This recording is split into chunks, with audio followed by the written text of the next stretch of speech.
আসসালামু আলাইকুম প্রিয় দর্শক, অন্য মঞ্চের আলাপচারিতায় আপনাদের সকলকে স্বাগত জানাচ্ছি। নমস্কার, আমি তরুণ ঘোষ। দর্শক, আমার প্রয়াতা যে দিদিমা সুধা রানী মিত্র, তিনি কথায় কথায় একটা জিনিস বলতেন, কত রঙ্গ দেখালি গুয়ে তুলসী তলায় শুয়ে শুয়ে। এখন বাংলাদেশ সরকারের যে অবস্থা, তাতে ভারতের সব লোকজন খেক শিয়ালের মতো খ্যাঁক খ্যাঁক খ্যাঁক খ্যাঁক করে হাসছে। আমি আগাম খবরটা আপনাকে দিয়ে দিলাম, আর বিশ্বাস করলে করবেন, না করলে না করবেন, আমার কিছু করার নেই। আমার বলার কথা আমি বলে দিলাম, উনি ঝপ করে বলবেন, আমি 10 ঘন্টার মধ্যে আসছি, রেডি থাকবেন। একদিন ধরে কত নাটক হলো। প্রথমে তো একবার সুযোগ পেয়ে আমাদের পূর্বতন যিনি ডক্টর মোহাম্মদ ইউনূস, তিনি এসে একবার প্রধানমন্ত্রীকে শেখ হাসিনার প্রত্যর্পণ চাইলেন।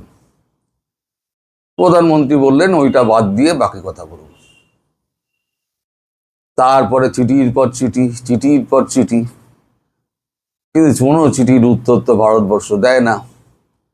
সেই নিয়ে কত আলাপ, আপনাদের খবরের কাগজ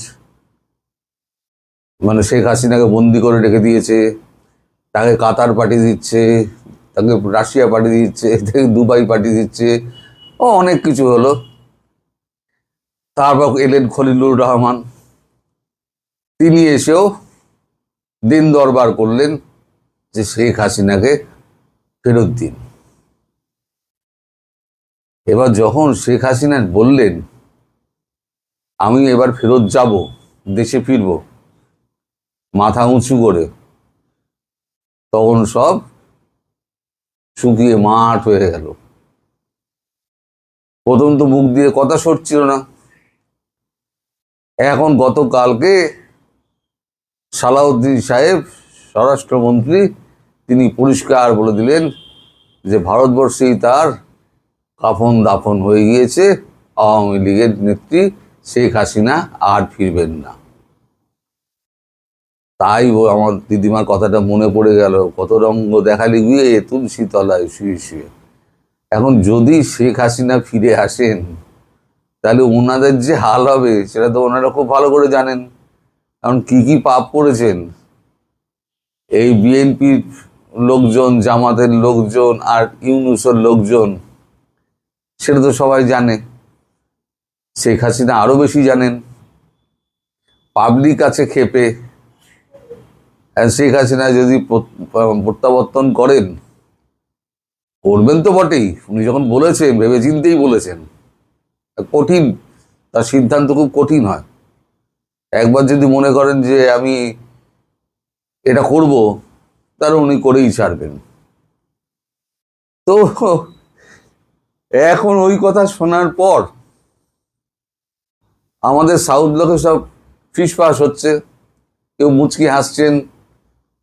জয়শঙ্করজি ভালো কথা বলেছেন, জয়শঙ্করজি বলেছেন এগুলো সব স্টান্টবাজি। উনি তো কালকে রাতে বেলা বেরিয়ে গেছেন বিদেশ, যাওয়ার আগে তিনি বলে গেছেন ঘরোয়া আলোচনা, এগুলো সব স্টান্টবাজি বাংলাদেশের। আমি জানতাম যে এই স্টান্টবাজি বেশি দিন টিকবে না। আমি ওই জন্য মোদিজিকে বলেছিলাম, আপনি একবার বলুন যে হ্যাঁ আমরা প্রত্যর্পণ করে দিচ্ছি, দেখবেন নেবে না। ওরা এতটাই ভয় পায়।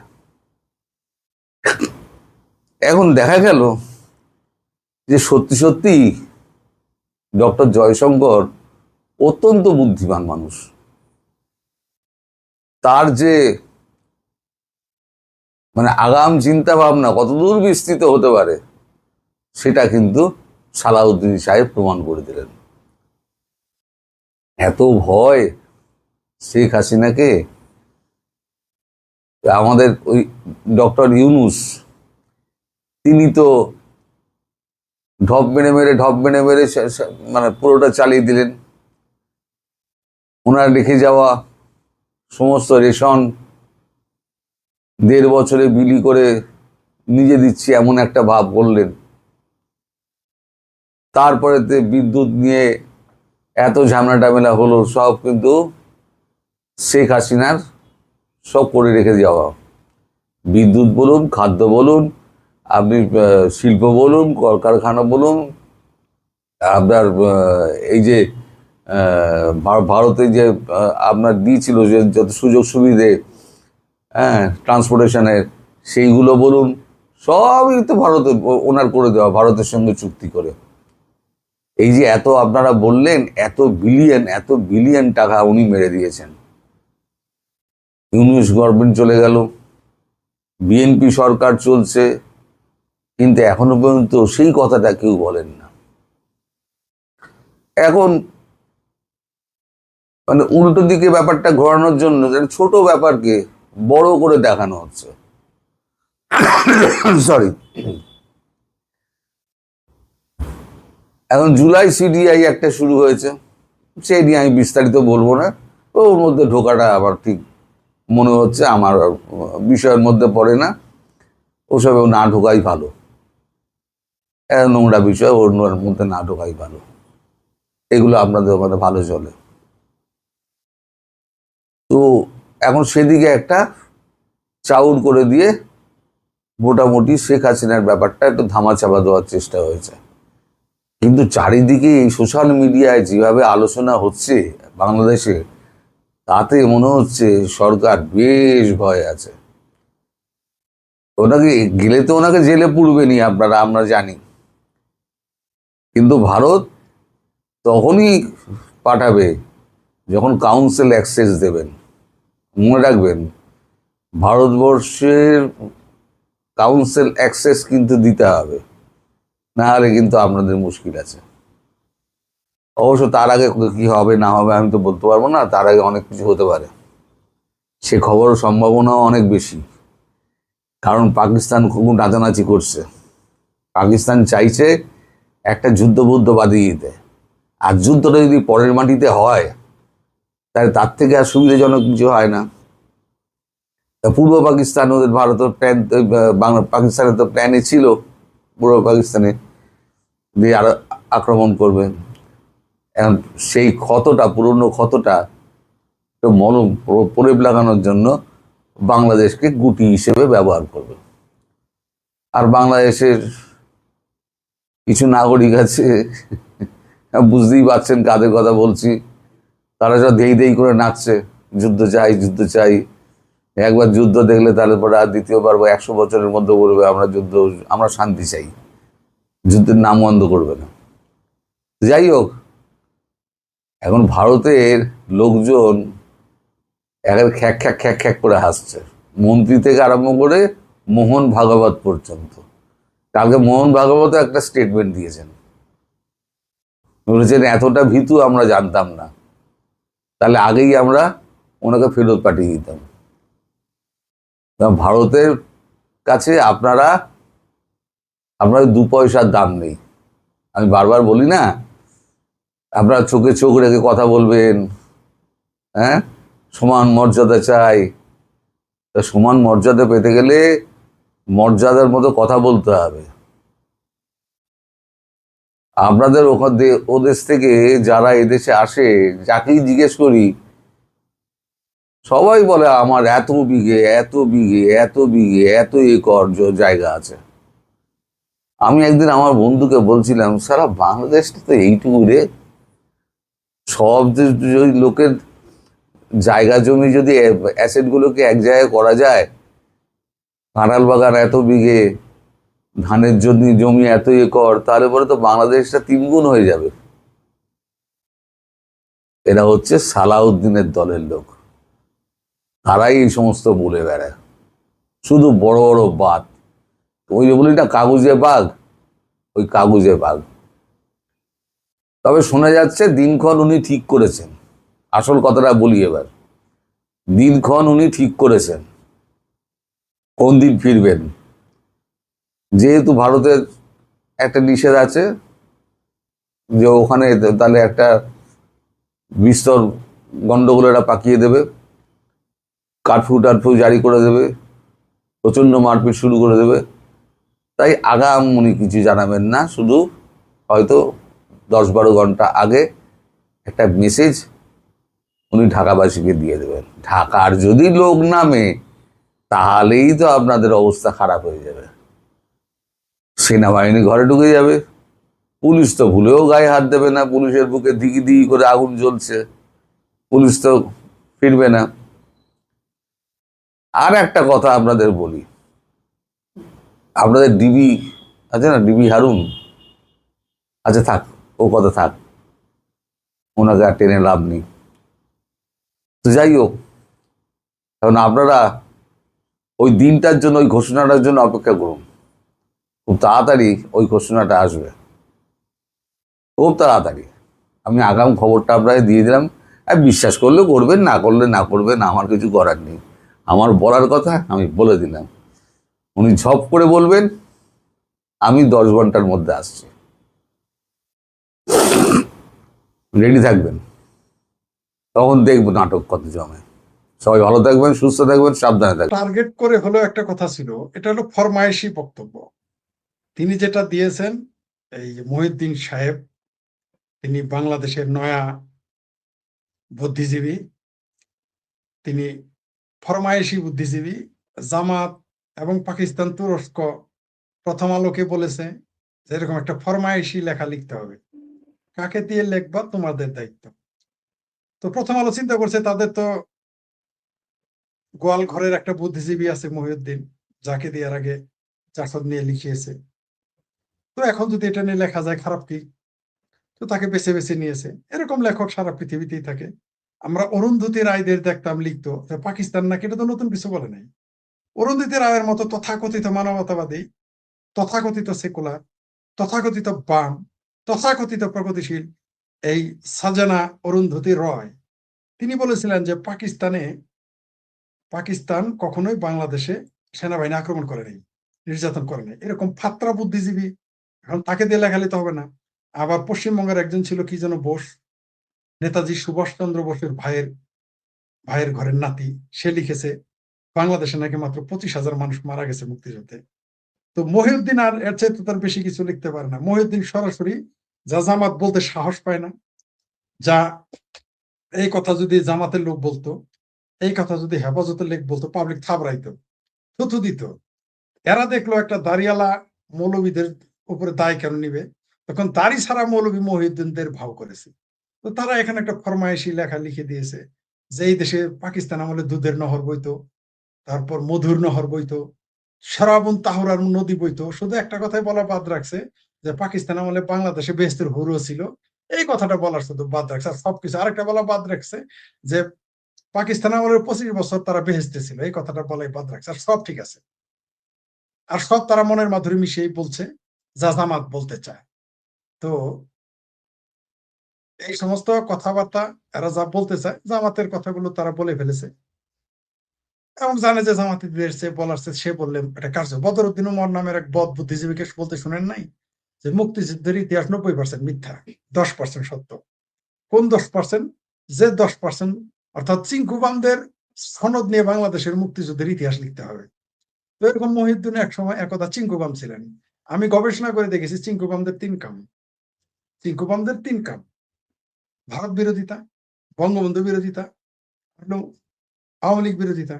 এই 3 কাম ছাড়া কোনোদিনই চিঙ্কুবামদের কাম নাই। তো এই মহিউদ্দিন তো তথাকথিত এই বুদ্ধিজীবী, বিরাট বড় বুদ্ধিজীবী। আমি বারবার বলেছি যে আমার রাজনীতি করা খায়েশ মিটিয়ে দিয়েছে মির্জা ফখরুল সাহেব, খাড়া পড়া মিথ্যা কথা বলে। তিনি জামাতের চেয়ে 2 লাইন বেশি মিথ্যা কথা বলেছেন। কি বলেছেন?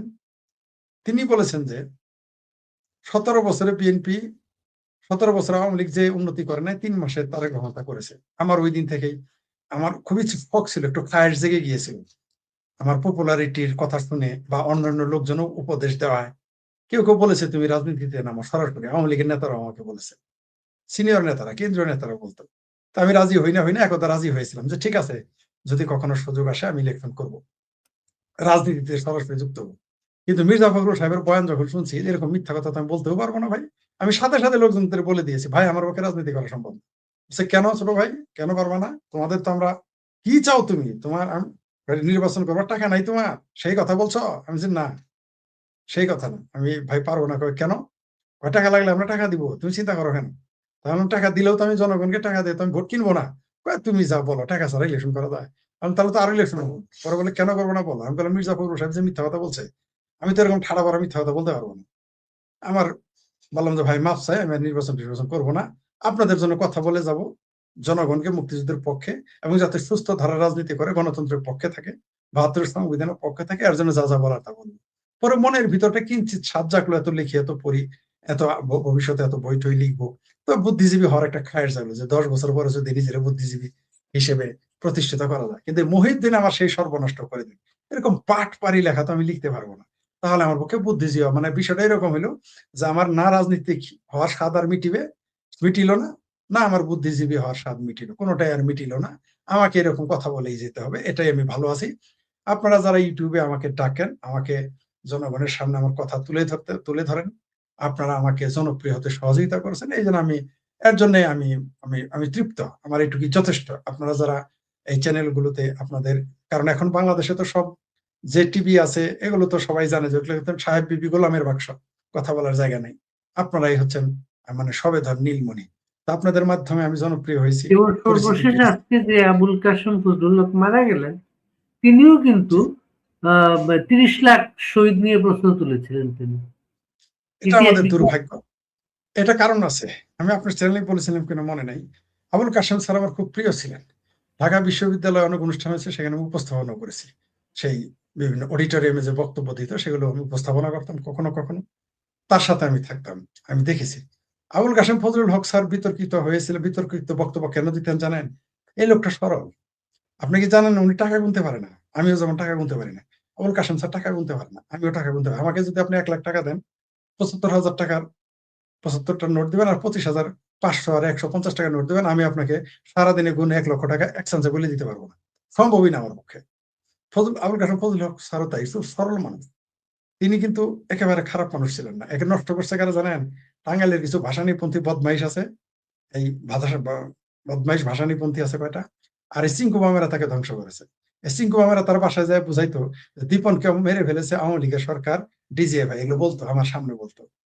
আমি স্যারের বাসায় যেতাম, স্যারের ওখানে কথা বলতাম, গুরুত্বপূর্ণ কথা স্যারের সাথে অনেকদিন গেছি বাসায়। এমনকি গণজাগরণ মঞ্চে স্যার আসতো, আমি স্যারের সাথে থাকতাম, স্যারের সাথে যেতাম। একজন বিশেষ ব্যক্তির সাথে তার পরিচয় হয়েছিল, আমার সাথে স্যারের সব কথা হয়েছিল। স্যার আমাকে খুব পছন্দ করতেন। এই স্যারকে দেখতাম এর পিছনে সবসময় সিংহ রেহনা আহমেদ, আনো আহমেদ গ্যাং অলওয়েজ তার বাসায় যেত, বা যে কোনো সময় তার সাথে তাকে ম্যানেজ করে ফেলেছিল। কারণ সারাদিন তাকে বুঝাইতো এগুলো। তার দেখবেন যে তার বক্তব্য, অথচ তিনি কিন্তু ডক্টর আহমেদ শরীফ স্যারের যে বিজ্ঞান চেতনা পরিষদ, অর্থাৎ যিনি বাংলাদেশের একমাত্র ব্যক্তি যিনি প্রথম স্বঘোষিত আবুল কাশেম, সরি ফজল, আরে কি আবুল ফজল, জিয়ার যে মন্ত্রী ছিল, নাস্তিক মন্ত্রী, কিন্তু পরে মন্ত্রী হয়েছিল, শিক্ষামন্ত্রী। আবুল ফজলের পরে যিনি প্রকাশ্য ঘোষণা দিয়ে নাস্তিক, তিনি হলেন ডক্টর আহমেদ শরীফ স্যার। ডক্টর আহমেদ শরীফ স্যারের যে সংগঠন ছিল বিজ্ঞান চেতনা পরিষদ, বা নাস্তিকদের যে সংগঠন ছিল একটা, সেটার সভাপতি কিন্তু ছিলেন আবুল কাশেম ফজলুল হক স্যার। এটা অনেকেই হয়তো জানেন না। ঠিক আছে, ফজলুল হক স্যার আস্তে আস্তে আস্তে আস্তে কি করলো, সিংহ বামদের খপ্পরে পড়ে গেলেন। মানে মহাজ্ঞানী মহাজন যে মাঝে মাঝে মতিভ্রম ঘটে, মানে আপনার সারাউন্ডিং এ কারা আছে, আপনার চারপাশে যারা থাকবে তারা আপনাকে বিভ্রান্ত করতে পারে। আমি নিজের চোখে দেখেছি, নিজের কানে শুনেছি তাকে কি কি বলে। আমি চুপ করে পড়ি, কারণ আমি তো আর মোহাম্মদ স্যারের মতো তার এত বিজ্ঞ ব্যক্তি নই, আমি তো রেহনু আহমেদের মতো এত বড় প্রফেসর নই। আমি চুপচাপ শুনতাম, দেখতাম এরা কি বলে।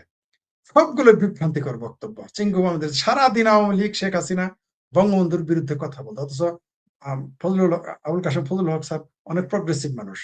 তার সন্তান মরে যাওয়ার পর তাকে বিভ্রান্ত করেছে চিঙ্কু বামেরা, যার জন্য তিনি এরকম উল্টাপাল্টা বক্তব্য দিতেন। এইটা শহীদুল, দৃক শহীদুল, চিঙ্কু বাম, এদের দ্বারা বিভ্রান্ত হয়ে তিনি ৩০ লক্ষ নিয়ে উল্টা, তিনি আমাকে বলেছেন ৩০ লক্ষের বেশি মানুষ মারা গেছেন।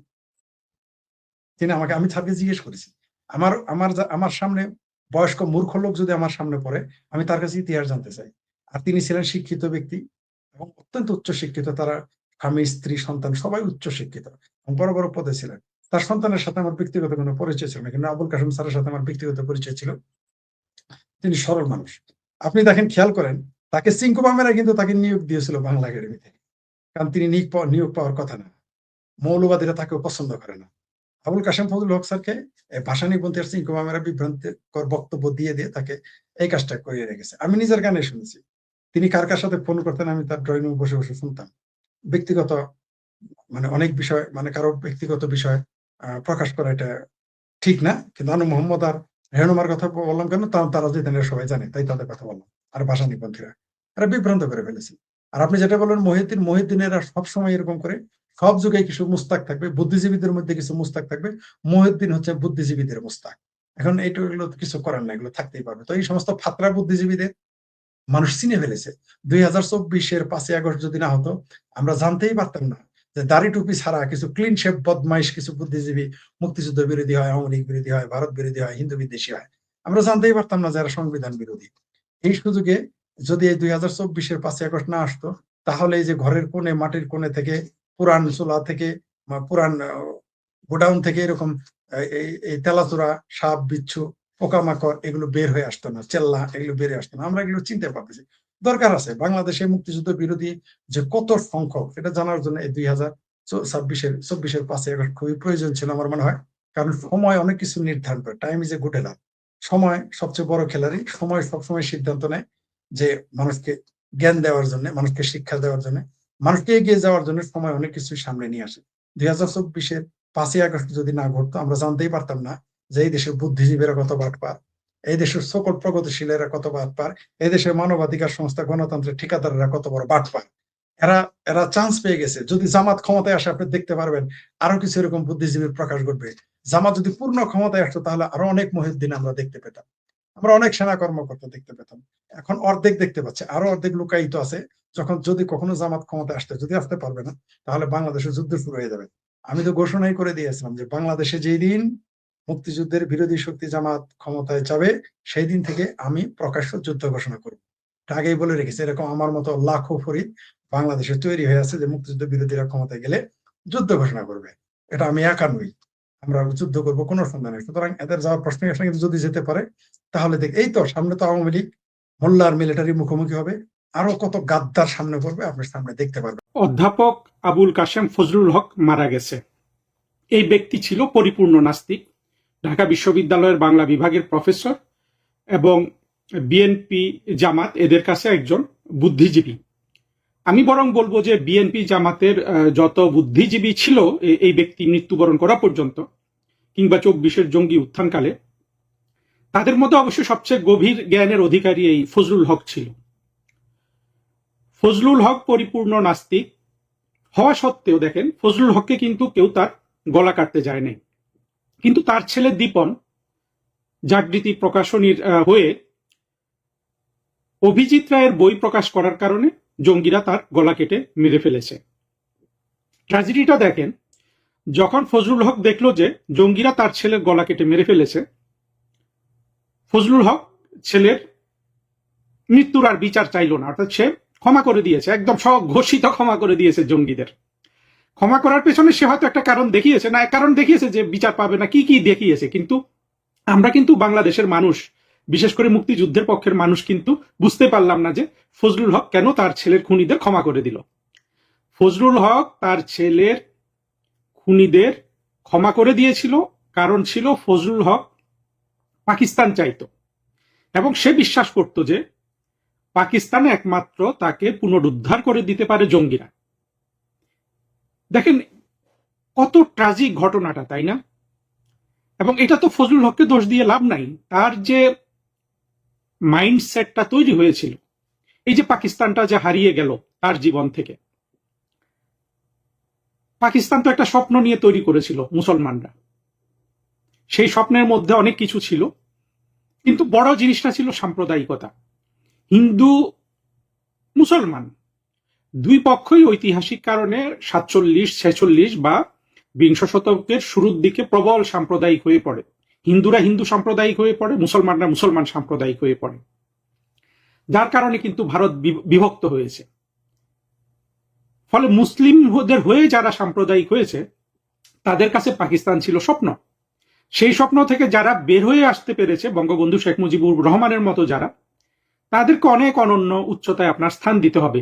আমার এই বক্তব্যটা সেটা নিয়ে নয়, তাই সেদিকে গেলাম না। এই যে ফজলুল হকরা তাদের স্বপ্নের পাকিস্তান ধরে রাখতে পারলো না, 71 সালে তারা পাকিস্তানকে খুইয়েছে এবং সেই পাকিস্তানকে ফিরে পাবার তার যে অন্তরের আকাঙ্ক্ষা, এই আকাঙ্ক্ষাটা তার কাছে তার নিজের ছেলের আপন পুত্রের জীবন বিনাশকারীদের বিচার চাওয়ার আকাঙ্ক্ষার চেয়ে অনেক বেশি তীব্রতর, অনেক গভীরের। ফলে ফজলুল হক কিন্তু ওই জঙ্গিদের ক্ষমা করে দিয়েছিল। একমাত্র কারণ ছিল তার স্বপ্নে যে পাকিস্তান যেটাকে ফিরিয়ে আনার ব্যাপার আছে সেটা কিন্তু ওই জঙ্গিরা করতে পারত।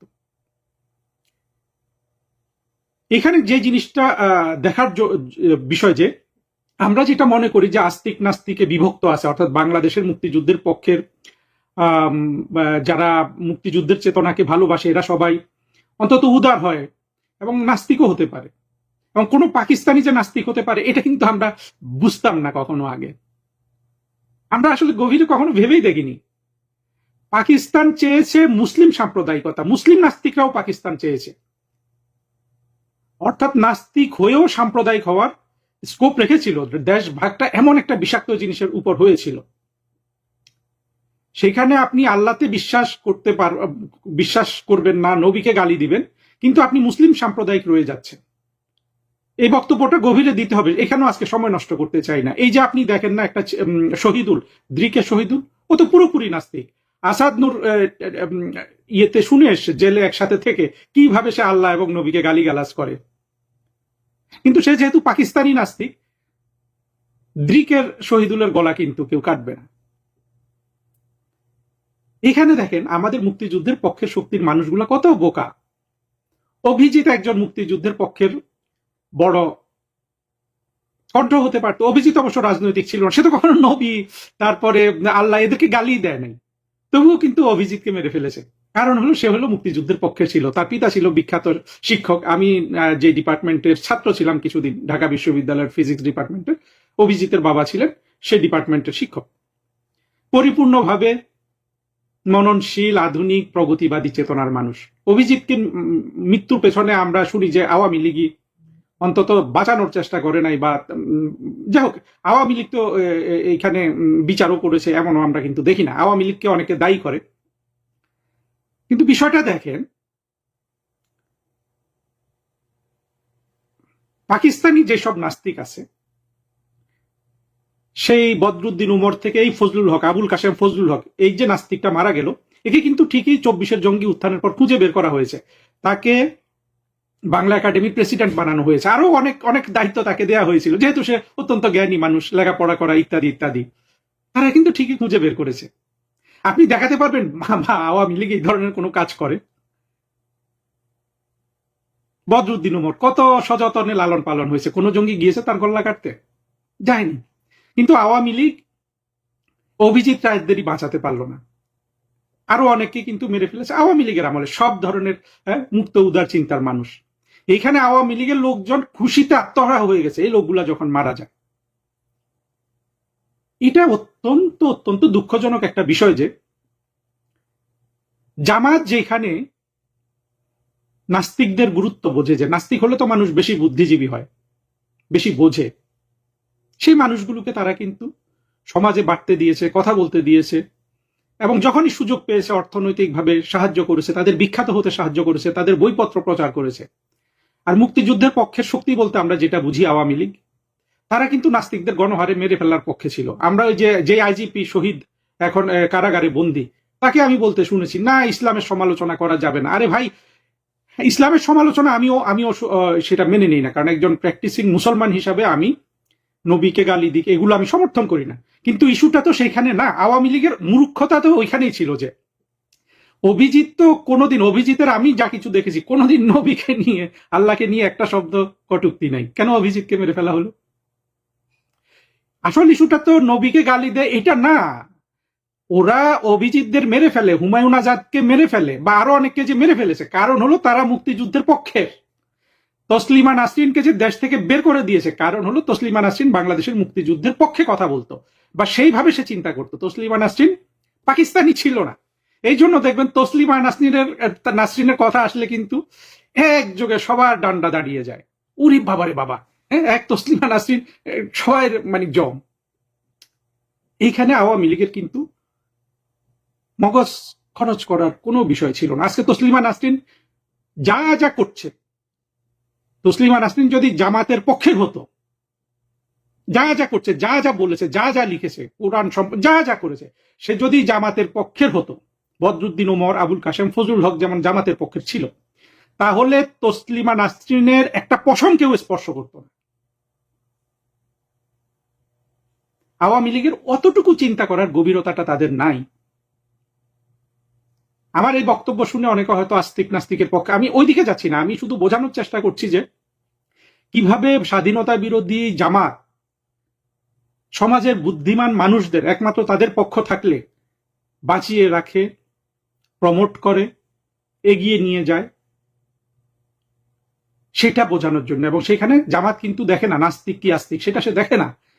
হ্যাঁ, জামাত যদি রাষ্ট্র ক্ষমতায় অধিষ্ঠিত হয় তখন হয়তো আবুল কাশেমের গলা কেটে ফেলতো, কিন্তু ততক্ষণ পর্যন্ত তাকে কিন্তু সযত্নে সে লালন পালন করছে। আওয়ামী লীগের কি এতটুকু বুদ্ধি জ্ঞান হওয়া উচিত ছিল না যে দেশটা রাষ্ট্রটাকে স্বাধীন করেছে? আওয়ামী লীগের যে পতন 2024-এ, আমি এই কারণগুলাই কিন্তু পতন দেখি, যে গভীরতায় যেতে না পারা, বুদ্ধিতে জামাতের কাছে হেরে যাওয়া। জানি না প্রধানমন্ত্রী শেখ হাসিনাকে কখনো এই কথাগুলো বুঝাতে পারবো কিনা, কিন্তু কথাগুলো তো সত্য, আপনারা দেখেন এর মধ্যে কোথাও ভুল আছে কিনা। যাই হোক, আবুল কাশেমের কথায় ফিরে আসি। আবুল কাশেমের জীবনের ট্র্যাজেডিটা এটা যে সে যেটা চায় যে পাকিস্তানটা আসুক ফিরে, তার সেই চাওয়া তার সন্তান হারানো এবং সন্তান যেসব ঘাতকদের হাতে হারিয়েছে তাদের বিচার চাওয়ার চেয়ে অনেক বেশি গভীর। ফলে এই গভীরতা নিয়েই কিন্তু বাংলাদেশে আজকে দেখেন জামাতের পক্ষে এইসব সলিমুল্লাহ খান থেকে শুরু করে ফরহাদ মজার, এরা সবাই দাঁড়িয়ে গেছে। এদেরকে মোকাবেলা করতে হলে আওয়ামী লীগকে অনেক গভীরতার সাথে চিন্তা করতে হবে। সেই চিন্তা যদি এরা না করতে পারে, এই আওয়ামী লীগের ভবিষ্যৎ বারবার পতন আসবে। শুধু কাগজে কলমে ধর্মনিরপেক্ষতা রাখলে তো হবে না, সব কৌশল করেন, জামাতের সাথেও সন্ধি করেন, এগুলো আমি কিছু মনে করি না। হেফাজতের সাথে সন্ধি করেন, সেটাকেও আমি মনে করি কৌশল ইজ অলওয়েজ গুড রাজনীতিতে। কিন্তু নিজেদের চিন্তাটাকে তো যে পর্যায়ে প্রসারিত করার কথা সেই পর্যায়ে প্রসারিত করতে হবে। সেই দিকটায় আপনারা একটু অন্তত আওয়ামী লীগের তরুণ প্রজন্ম খেয়াল রাখবেন, এটা আমার আপনাদের প্রতি অনুরোধ। অন্তত চিন্তাটা বাড়ান, চিন্তাটা করেন, জামাতের চাতুর্যের কাছে আপনারা কিভাবে হেরে গেছেন সেটা বোঝার চেষ্টা করেন, তাহলে কিন্তু আপনারা মোটামুটি একটু এগিয়ে যেতে পারবেন। এখানে ওনার বক্তব্যের মধ্যে যে জিনিসটা আসছে যে পুলিশ অফিসারদের নামে এটা দিত এবং সেই রাইফেলগুলো আওয়ামী লীগের নেতাকর্মীর হাতে দেওয়া হতো বলে তারা তদন্তে দেখতে পেয়েছেন। মানে খাতাপত্রে রেজিস্ট্রি হতো পুলিশ অফিসারদের নামে। সেখান থেকে কেমনে যেত সেটা এখন ওনারা যখন সামনে নিয়ে আসবেন, সাক্ষ্য প্রমাণে বেরিয়ে আসবে কোন পুলিশ অফিসার কার কাছে দিচ্ছেন, ওই যে পেয়েছে সে কে, পুলিশ অফিসারটা কে, তখন আরো ডিটেল পাওয়া যাবে। কিন্তু এই বয়ানটা একটা নতুন জিনিস, তথ্য সামনে আসলো যে পুলিশের কাছে কিনা কই যে দেখেন এখন ব্রিগেডিয়ার শাখাও তো বলে নাই পুলিশের কাছে এই 7.62 আছে না, স্নাইপার রাইফেল বা 7.62 পুলিশের কাছে আছে এটা বলেন নাই। উনি একটা এক্সাক্ট কথা বলছে 7.62, আমি বর্ণনা করি আমাকে যদি একটু সময় দেন। 7.62টা হলো একটা ক্যালিবার, 7.62 ক্যালিবারের রাইফেল হয়, ঠিক আছে। 7.62 কোনো রাইফেল না, যেটা আমাদের এখানে অনেক অনুসন্ধানী সাংবাদিক লিখতেছেন যে প্রাগৈতিহাসিক আমলের অনুসন্ধানের সাথে বলছে 7.62 হলো রাইফেল।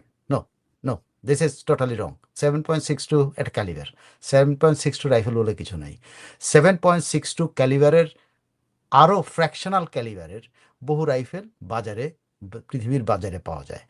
রাশিয়ানরা তৈরি করে, আমেরিকানরা তৈরি করে, অনেক যারা অস্ত্র উৎপাদন করে তারা এটা তৈরি করে। এটা AK-47 রাইফেলের মধ্যে আছে অনেক নাম আছে সব। তো এই 7.62 ক্যালিবারের, কিন্তু প্রত্যেকটা যে রাইফেলগুলো যারা তৈরি করে শুধু 7.62 বলে কথা নেই, 7.62 আরও 3-4টা ভার্সন আছে। 7.62 into 39, 7.6 into 51, 7.62 into 52, এরকম আরও আছে। এরকম কয়েকটা ক্যালিবারের আছে। মানে এই ক্যালিবার এই 7.62 আবার ফ্র্যাকশন আছে, আলাদা আলাদা মডেল আছে, আলাদা আলাদা সাইজ আছে। হ্যাঁ, সেই সাইজ অনুসারে এটা রাইফেলগুলো তৈরি হয়। তো সেই রাইফেল দিয়ে মানে সাখাওয়াত বিতর্কতা উঠিয়েছিলেন 7.62 বলে, ওকে, 7.62 বলে। আর এই বিতর্কে পানি ঢেলেছে হলো জাতিসংঘ। জাতিসংঘ বলেছে যে মিলিটারি গ্রেড মানে ওয়ারে ব্যবহার হয় এমন অস্ত্র, তারা বলে নাই 7.62, তারা বলছে ওয়ারে ব্যবহার হয় এমন অস্ত্র দিয়ে 60% মানুষকে মারা হয়েছে। 60%, তারা কিন্তু একদম ক্যাটাগরিক্যালি বলছে। তো তারা এটাতে আগুন দিয়েছে অস্ত্র। সেই জাতিসংঘের এই টিমের মধ্যে একজন কি বলে কি বলে মিলিটারি এক্সপার্ট, মানে আর্মস এক্সপার্ট এবং ফরেন্সিক ডাক্তার, একজন ফরেন্সিক ডাক্তারও ছিলেন। কিন্তু তারা কিন্তু এটা ক্যাটাগরিক্যালি বলেন নাই। এই যে 60%-এর কথা বললো মিলিটারি গ্রেডের গুলিতে বা ওয়ারের গ্রেডের গুলিতে মারা গেছে, এটা কিন্তু জাতিসংঘ বলে নাই। কিন্তু জাতিসংঘ এটার মধ্যে পানি ঢালছে যে এইটার মধ্যে এমন একটা ঘটনা, এরকম একটা অস্ত্র আছে, ব্যবহার হয়েছে, যে অস্ত্রটা যুদ্ধে ব্যবহার হয়, কিন্তু স্পেসিফিক কিছু বলে নাই। এই সাহেবও কিনা স্বরাষ্ট্র উপদেষ্টা সাহেবও কিন্তু স্পেসিফিক বলছে 7.62। হ্যাঁ, তা এখন এই বিতর্কের মধ্যে হঠাৎ করে যখন মাঠে আসলো যে 7.62 নিয়ে আবার যখন আলোচনা আসলো, তখন দেখলাম যে বিভিন্ন প্রাগৈতিহাসিক আমলের অনুসন্ধানী সাংবাদিকরা বললো যে আমাদের পুলিশের কাছে 18,000 7.62 আছে। এটা টোটালি রং।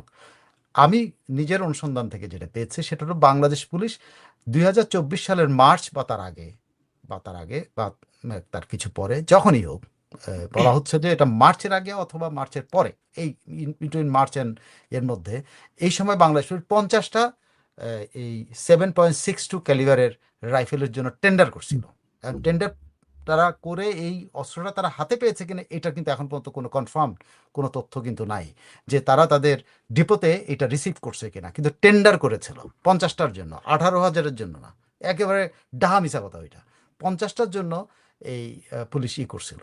তো পুলিশ যখন এটা করছেন, পুলিশ এটা পৌঁছাইছে কিনা জানি না। তো এটার সাথে আরেকটা মিল খুঁজে পাওয়া যায়, সেটা হলো মার্চে উত্তরা ওয়েস্ট পুলিশ, যেটাকে উত্তর পশ্চিমের যে পুলিশ কোনো একটা আছে, সেখানে 20 রাউন্ড 7.62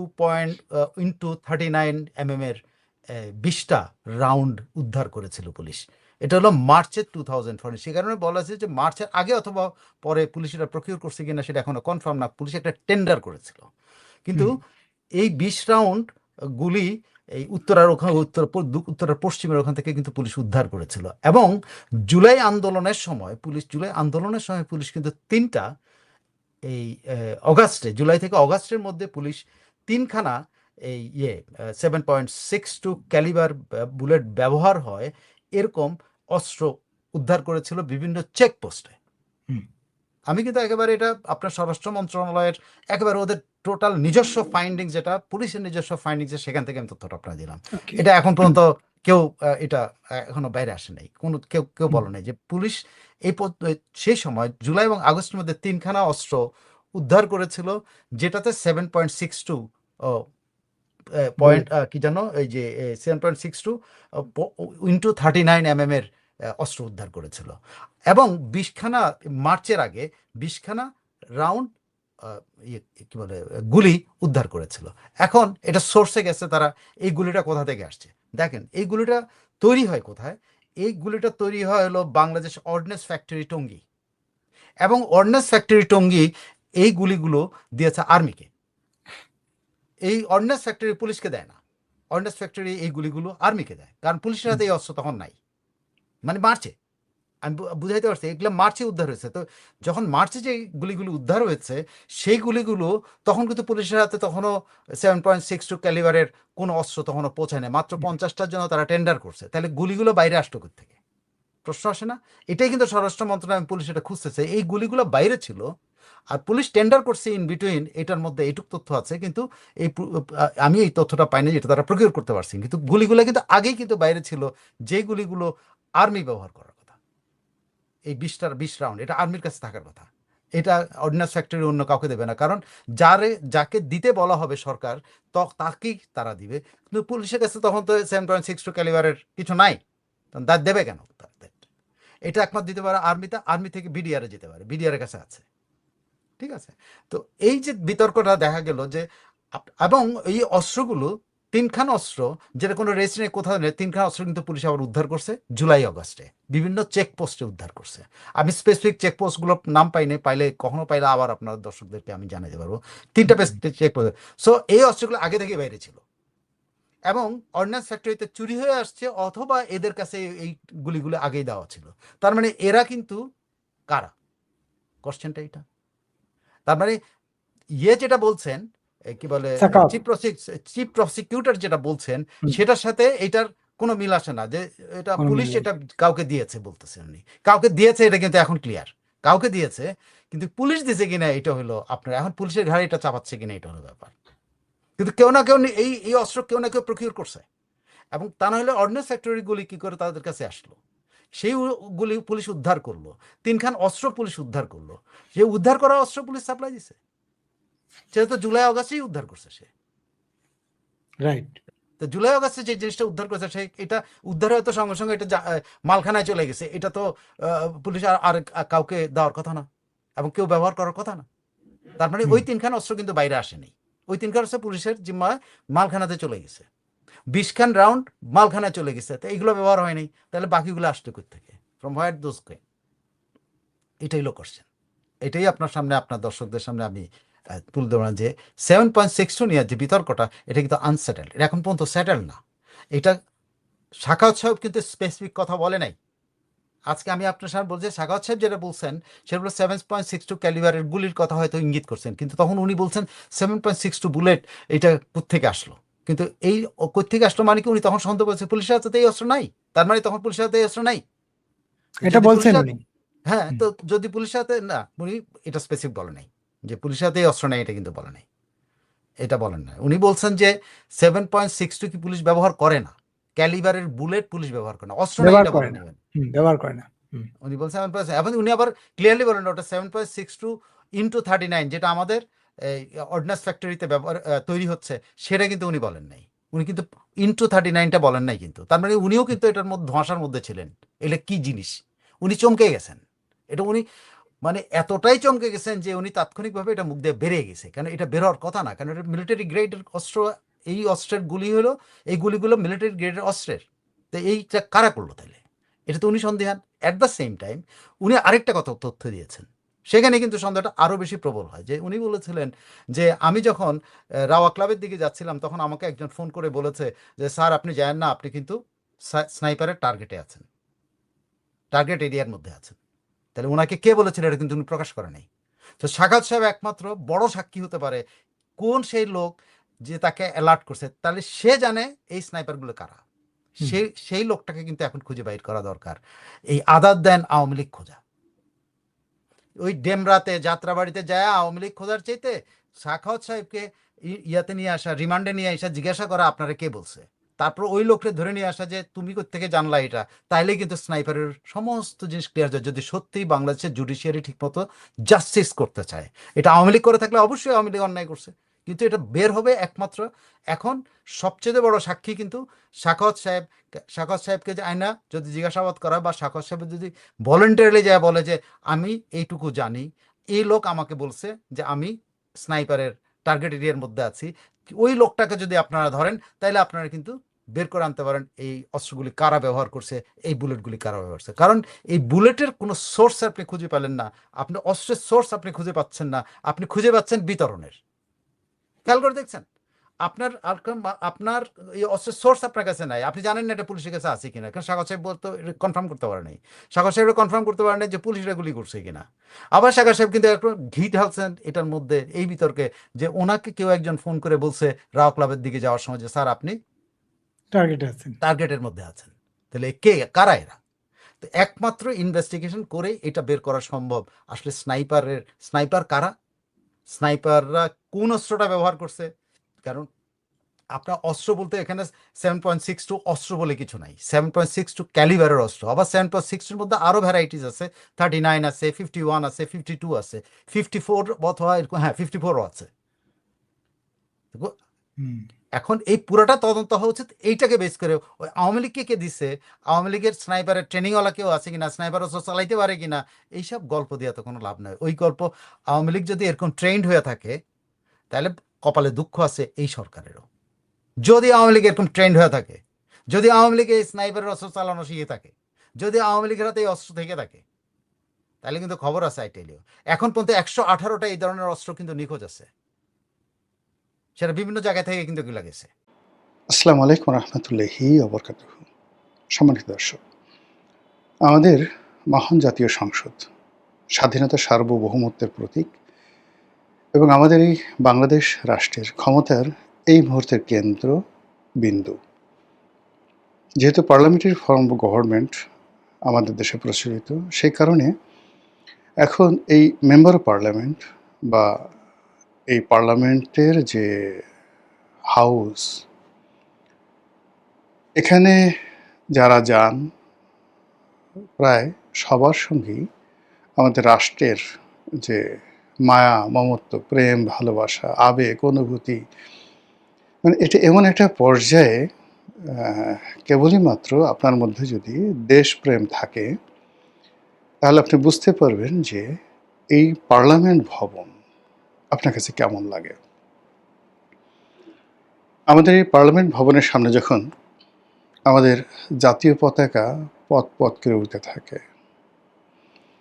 আমাদের এমপিরা যখন এখানে বিতর্ক করেন, এখানে ঢুকেন, এখান থেকে যখন কোনো আইন প্রণয়ন হয় এবং সেই আইন যখন সারা বাংলাদেশে বাস্তবায়িত হয়, এর সঙ্গে একটা হৃদয়ঙ্গম সব মিলিয়ে যে বাঙালির ইতিহাস, ঐতিহ্য সব কিছু এখানে এসে এমনভাবে মিলিত হয়েছে,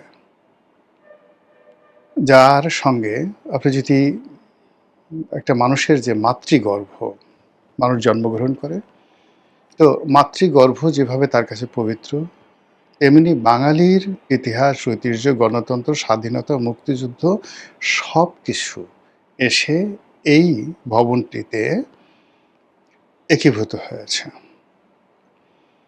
তো সেই ভবন গত 2 বছর ধরে নানাভাবে লাঞ্ছিত হচ্ছে, অপমানিত হচ্ছে। জুলাই আগস্ট বিপ্লবের পর বিপ্লবীরা এই ভবনে ঢুকে পড়লেন। তারা এখানে ঢুকে মানে ঠিক শ্রীলঙ্কার কায়দায়, শ্রীলঙ্কার পার্লামেন্ট এরকম হয়েছিল কিনা আমি বলতে পারবো না, সেখানে শ্রীলঙ্কার প্রেসিডেন্টের বাসভবনে বিপ্লবীরা ঢুকে পড়েছিল। আবার আমাদের যে পার্লামেন্টের যে পবিত্রতা, যেটার সঙ্গে ব্রিটিশ পার্লামেন্টের তুলনা করা যেতে পারে, তো সেই ব্রিটিশ পার্লামেন্টে কখনো কোনো বিপ্লবীরা গত 800 বছরে ঢুকেছে, এমপিদের চেয়ারে বসে পায়ের উপর পা তুলে মাইক ঠেক সব ছিঁড়ে নিয়ে গেছে, এরকম দৃশ্য আমার জানা নেই। কিন্তু গত 2 বছর আমাদের এই পার্লামেন্টটিকে নিয়ে ঠিক ওইরকম কিছু একটা হয়েছে। তো আমাদের পার্লামেন্ট হাউস, সেখানে আশেপাশের যে স্থাপনা, তারপরে পার্লামেন্ট হাউসের মধ্যে স্পিকারের বাসভবন এবং প্রধানমন্ত্রীর বাসভবন কাছাকাছি, ওখানে শেরেবাংলা নগরের অন্যান্য যে সকল স্থাপনা, চন্দ্রিমা উদ্যান, এই পুরো যে স্ট্রাকচারটি পাকিস্তান জমানাতে যে তৈরি করা হয়েছিল মূলত একটা ভাব এবং গাম্ভীর্যকে ফুটিয়ে তোলার জন্য। এবং এখনো পর্যন্ত আমি বিশ্বের অনেক দেশের পার্লামেন্ট দেখেছি, বাস্তবে দেখেছি এবং যাকে বলা হয় ছবিতে দেখেছি। বিশ্বাস করেন, এক অনন্য স্থাপনায়, তারপরে মাধুর্যে, সৌন্দর্যে আমাদের এই পার্লামেন্টের সমকক্ষ আমি কোথাও দেখিনি। তো সেই পার্লামেন্টে এইবার একটা অদ্ভুত ঘটনা ঘটল। আমাদের পার্লামেন্টের যে দক্ষিণ প্লাজা, যে দক্ষিণ প্লাজাকে আমরা মনে করি আমাদের সব কিছুর একটা এক্সট্রিম। যদি দক্ষিণ প্লাজায় কারো জানাজা হয়, এমপির জানাজা হয় বা অন্য কারো জানাজাতে আমরা জানাজায় যদি এখানে দেই, তাহলে ধরে নেওয়া হয় যে এটি আমাদের জাতির পক্ষ থেকে সর্বোচ্চ নিবেদন। এই দক্ষিণ প্লাজায় যখন কোনো অনুষ্ঠান হয়, সেটি জাতীয় অনুষ্ঠান, আমরা ধরে নিই এটির মান, মর্যাদা, সম্মান আমাদের সর্বোচ্চ। আমরা যাই হই না কেন সেটা সর্বোচ্চ। তো সেই জায়গাতে কখনো কোনো বিদেশি রাষ্ট্র, কোনো রাষ্ট্রদূত, কোনো রাষ্ট্রীয় অনুষ্ঠান আমি অন্তত পক্ষে দেখিনি।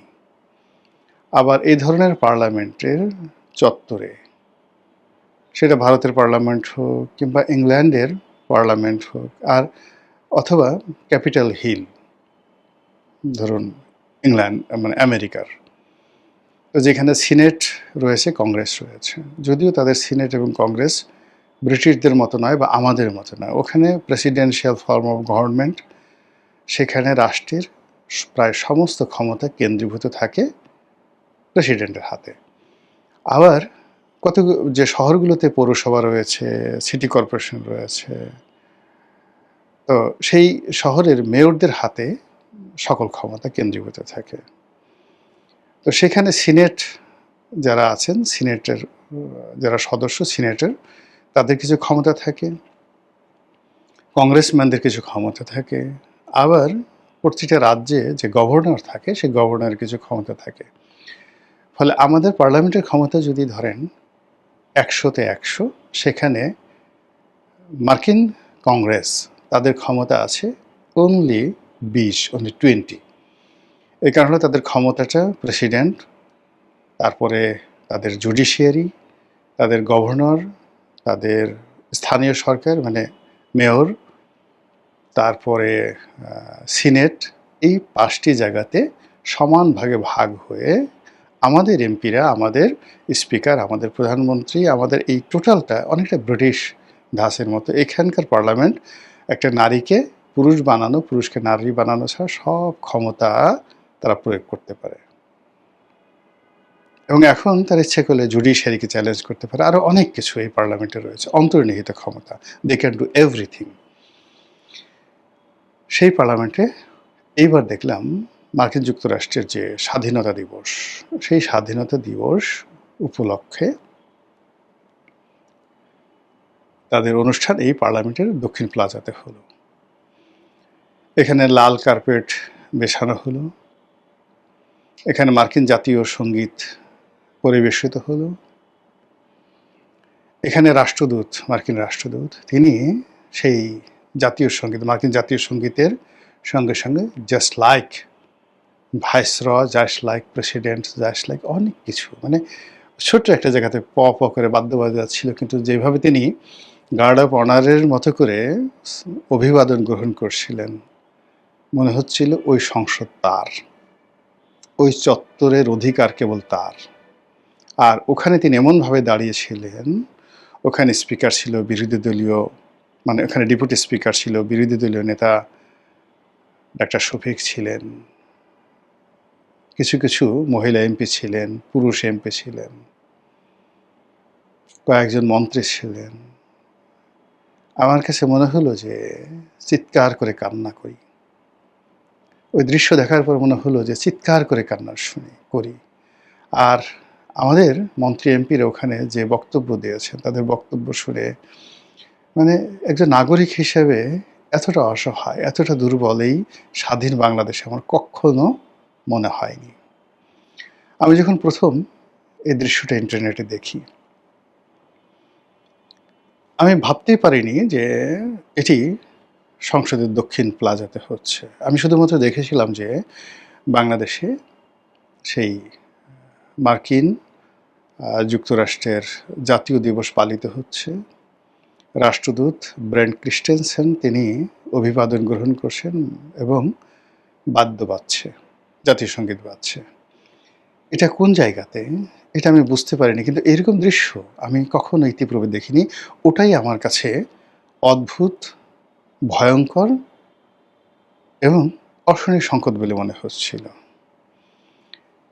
একটু পরে যখন আমি দেখতে পেলাম যে এই ঘটনাটা ঘটেছে আমাদের জাতীয় সংসদে, এবং এই ছবিগুলো যখন এলো, তখন আমার যে অনুভূতি, সে অনুভূতি যে এরকম একটা দৃশ্য যদি ধরেন পাকিস্তানের হতো, মানে পাকিস্তানের পার্লামেন্টে হতো, অথবা পাকিস্তানের রাষ্ট্রদূত যদি বাংলাদেশের পার্লামেন্টে হতো, করতেন।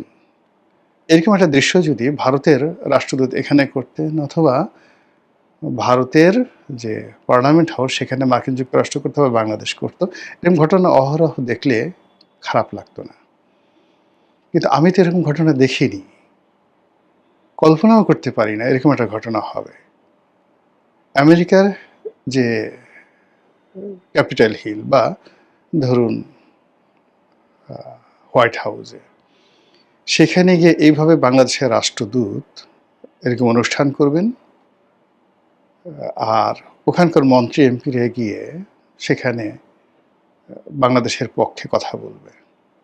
একবার একটু কল্পনা করেন তো, এই কথা আমেরিকাতে গিয়ে আপনি যদি বলার চেষ্টা করেন কোনো অফিসারকে বা কোনো কাউকে, আপনার 32টা দাঁত চড়াই আপনার দাঁত খুলে ফেলবে, আপনার কান মলে দেবে। আচ্ছা মতো তোর এত বড় সাহস হলো কি করে? আপনি একটু চীনে গিয়ে এই কথা একটু বলে আসেন তো, যে ঠিক আছে চীনের সঙ্গে আমার খুব ভালো বন্ধুত্ব, মালয়েশিয়ার সঙ্গে বলে আসেন যে তোমাদের পার্লামেন্ট হাউসের সামনে এই দেখো আমরা যেভাবে আমাদের পার্লামেন্ট ভবনের সামনে আমেরিকার পতাকা উড়াতে দিয়েছি এবং আমেরিকার রাষ্ট্রদূতকে সেখানে লাল গালিচা বিছিয়ে অনুষ্ঠান করতে দিয়েছি, আগামী 26শে মার্চ বা 16ই ডিসেম্বর আমরা মালয়েশিয়ার এই পার্লামেন্ট হাউসে মানে আমি এই অনুষ্ঠানটা করব, একটু বলে দেখান তো। কিংবা একটু চীনে এত খাতির করে আসলে চীনে একটু বলে দেখেন তো, এই যে যারা এই অনুষ্ঠানটার অনুমতি দিয়েছেন বা যা অনুষ্ঠানে অংশগ্রহণ করেছেন তাদেরকে অনুরোধ করবো একটু বলে দেখেন শুধু কথাটা, তারপর একটা সংবাদ সম্মেলন করেন, কান ধরে উঠা বসা করবো সবার সামনে। এই যে বাংলাদেশে যে অনেকগুলো ঘটনা ঘটছে, মানে আগে তো কথা হতো সেন্ট মার্টিন নিয়ে, যে সেন্ট মার্টিন নিয়ে যাবে, নিয়ে গেছে, চাচ্ছে। এখন তো দেখি আমাদের নজর পড়ছে পার্লামেন্টের উপরে। এ কোথায় যাই? দুদিন পর আমার মা থাকবে কোথায়, আমার বোন থাকবে কোথায়, আমার স্ত্রী সন্তানরা কোথায় থাকবে, আমার ব্যাংক বিমা কোথায় থাকবে, আমার বাংলাদেশ ব্যাংকের রিজার্ভ কোথায় থাকবে, আমার বিচারালয় সুপ্রিম কোর্ট কোথায় থাকবে, আমার প্রধান বিচারপতি তার এজলাসে কি ঠিকমতো বসতে পারবেন? একই অবস্থা, কারা এই কাজ করলো?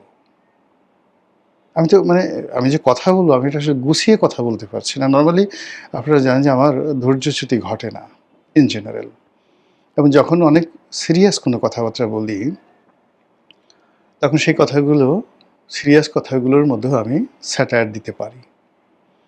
কিন্তু এই ঘটনাটা আমি যে বর্ণনা করছি, বিশ্বাস করেন আমার হৃদয়ের মধ্যে রীতিমতো ধক ধক করছে। আমার চোখের সামনে যখন এই যে আপনাদের সাথে কথা বলছে, আমার দুটো চোখের মধ্যে যন্ত্রণা হচ্ছে, ওই দৃশ্যগুলো আমি বারবার শুধু কল্পনা করছি। আর ওখানে যে সকল কথাবার্তা হয়েছে, যে মুখগুলো দেখেছি, সেই মুখগুলো স্মরণ করলে আমার মধ্যে কী ধরনের একটা অনুভূতি হচ্ছে। এটা কেন আমরা যাদেরকে ভোট দিয়েছি, বা ভোট না দিলেও যারা বলছে যে আমরা তাদেরকে ভোট দিয়েছি, যারা রাষ্ট্র চালাচ্ছে, তাদের এই সুমতি কেন এলো না?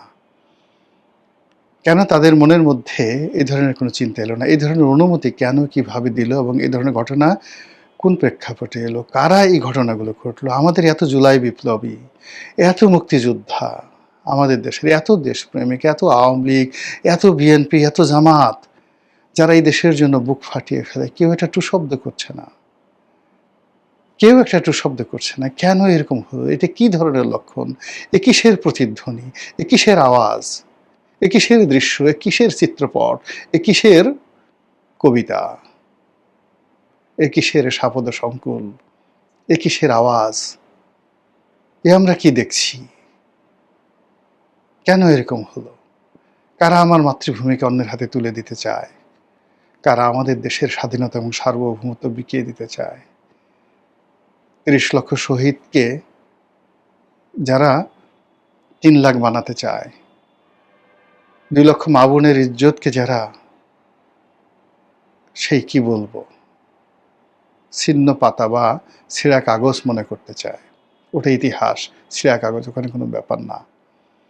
যারা বাংলাদেশে অর্জিত স্বাধীনতাকে ভারতের দয়া করুণা বা চক্রান্ত, কনস্পিরেসি মনে করতে চায়, যারা মহান মুক্তিযুদ্ধের যে বীরত্ব, সেই বীরত্ব গাথাকে বলতে চায়, কতগুলো কাপুরুষের উল্লম্ফন।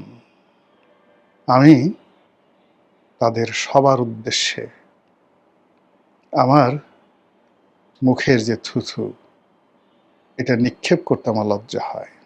কিছু কিছু জিনিস আছে, সেই জিনিসের উপর আপনি ইচ্ছা করলে থুথু ফেলতে পারবেন না।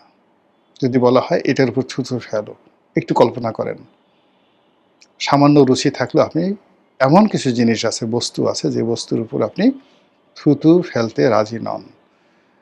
আমাদের দেশের স্বাধীনতা যারা বিকিয়ে দিয়েছে অতীতে, এখন যারা স্বাধীনতা এবং সার্বভৌমত্ব নিয়ে টানাটানি করছে,